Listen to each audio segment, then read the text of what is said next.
ESPN 9 news की खास पेशकश आज की बात में आपका स्वागत है। आपके साथ मैं हूं ऋतिक सविता। राजनीति हैरान करने वाली हालत पैदा कर डालती है और आज राजनीति में हैरानी बेतहाशा है। राजस्थान में 2023 की विधानसभा चुनाव अब नजदीक हैं। अब से ठीक एक साल बाद 2023 में अक्टूबर के महीने में चुनावों के लिए आचार संहिता लागू हो जाएगी। ऐसे में कांग्रेस और बीजेपी दोनों की नजर राजस्थान पर है। लेकिन क्या गुजरात मॉडल पर बीजेपी राजस्थान का चुनाव जीत सकती है? क्योंकि गुजरात का मॉडल तो आप सभी जानते हैं कि अभी कुछ दिनों पहले गुजरात में गायों को लेकर क्या हुआ था और किस तरीके से 1000 से ज़्यादा की संख्या की तादाद में गायों को सड़कों पर ही मृत्यु हो गई थी और उनको ऐसे फेंक दिया गया था। गुजरात मॉडल में आपने मंदिर और मस्जिद वाली लड़ाइयाँ तो गुजरात में जरूर देखी होंगी। तो क्या यही गुजरात मॉडल है? मतलब गुजरात मॉडल की जितनी तारीफ करो उतनी कम है। लेकिन गुजरात विधानसभा चुनाव में जीत के लिए कांग्रेस पार्टी ने भी कमर कस ली है। अब देखिए यहाँ पर उल्टा हो रहा है, वो राजस्थान के लिए और ये गुजरात के लिए उन्होंने कमर कस ली है। और जो आला कमान ने एक बार फिर राजस्थान के मुख्यमंत्री अशोक गहलोत पर दांव खेल दिया है।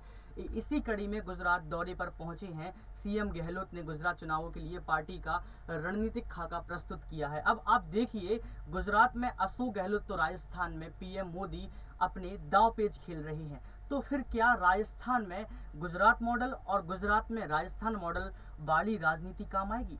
कांग्रेस के नेता लगातार जहां सरकार रिपीट करने की बात कर रहे हैं, तो वहीं बीजेपी भी सितंबर के एक महीने ही प्रधानमंत्री नरेंद्र मोदी और गृह मंत्री अमित शाह को राजस्थान में लाकर चुनावी मोड एक्टिव कर चुकी है। इन दोनों को ला चुकी है ये राजस्थान में अभी से एक साल पहले से। ये देखिए, राजस्थान सबसे बड़ा कांग्रेस शासित राज्य है। ऐसे में कांग्रेस इसे खोना नहीं चाहती और बीजेपी हर हाल में 2023 में राजस्थान में लौटना चाहती है। तो सवाल ये है कि बीजेपी राजस्थान में इस बार किन मुद्दों पर चुनाव लड़ेगी?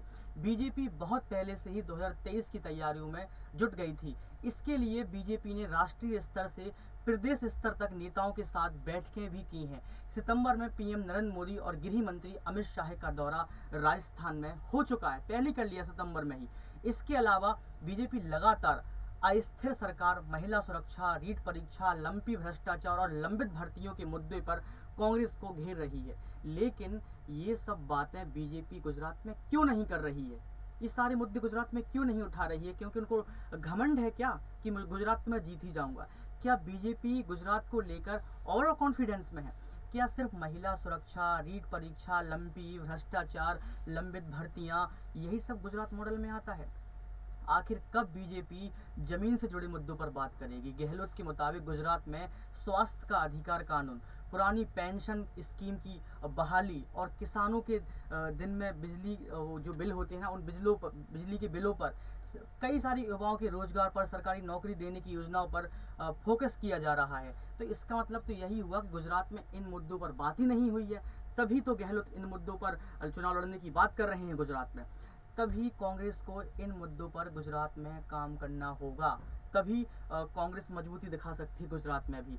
बीजेपी राजस्थान में गुजरात मॉडल के तहत हर बूथ पर अपनी कार्यकारिणी सदस्य बना रही है। बीजेपी ने पूरे प्रदेश के 52,000 बूथों पर 49,000 बूथों पर कार्यकारिणी सदस्यों को बना चुकी है।